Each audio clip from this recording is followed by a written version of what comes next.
دوسرا یہ ہے کہ کانفلکٹ ان کا جو سول وار لائک سچویشن ہے وہ کتنی سیریس ہوتی ہے، کیونکہ اس سے انفارچونیٹلی نہ افغانستان کے لوگوں کو تکلیف ہوگی، بلکہ ایک ریفیوجیز کا پھر سے سلسلہ بھی شروع ہو سکتا ہے، جو ہمارے لیے بھی کچھ مشکلات وہ کر سکتا ہے پوز۔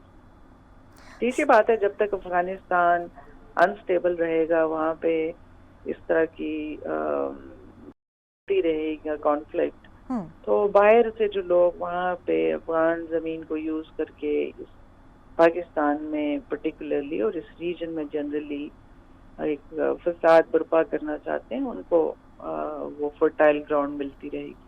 صحیح، ٹی ٹی پی کے بھی دوبارہ سے ایکٹیو ہونے کا جو ہے وہ خدشہ موجود ہے۔ ٹی ٹی پی تو آلریڈی ایکٹیو ہے، اور آپ دیکھ رہے ہیں اس دوران کتنے میں عرصے اس کا سے زیادہ کیا ہو اثر و رہا ہے۔ رسوخ نہیں ہو جائے گا پاکستان میں؟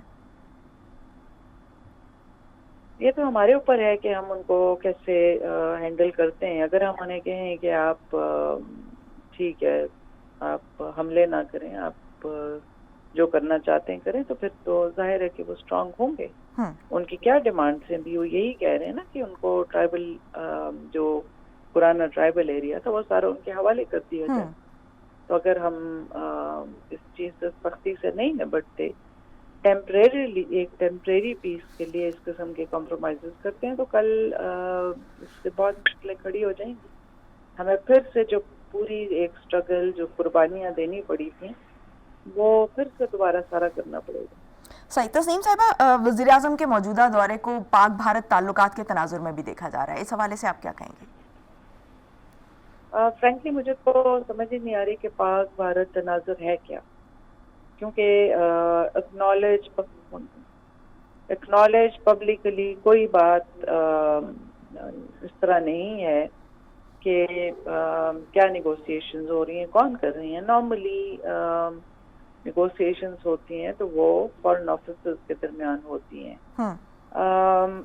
اب کہاں پہ میٹنگز ہو رہی ہیں، کب سے میٹنگز ہو رہی ہیں، اس میں کیا ہو رہا ہے، سعودی عربیہ کا یا یو اے ای کا اس سے کیا تعلق ہے، میں اس بارے میں کچھ نہیں کہہ سکتی، بٹ یہ بڑا اومنس لگتا ہے یہ سعودی کنیکشن اور یہ چیزیں۔ صحیح۔ اچھا تسنیم صاحبہ، ایک 16 مارچ 2020 کو آپ نے ایک انٹرویو دیا تھا جس میں آپ نے کہا تھا کہ نواز شریف نے اپنے دور حکومت میں ڈپلومیٹس کو یہ تاکید کی تھی کہ انڈیا کے خلاف آپ نے بات نہیں کرنی اور نہ ہی کلبھوشن سے متعلق بات کی جائے، اور آپ نے یہ بھی کہا تھا کہ جو شریف فیملی ہے وہ انڈیا کی فیور میں تھی۔ تو اور آپ نے ذکر کیا کہ نواز شریف کے نریندر مودی کے ساتھ جو ہیں وہ کچھ کلوز ٹائز تھے، تو وہ کلوز ٹائز کیا تھے؟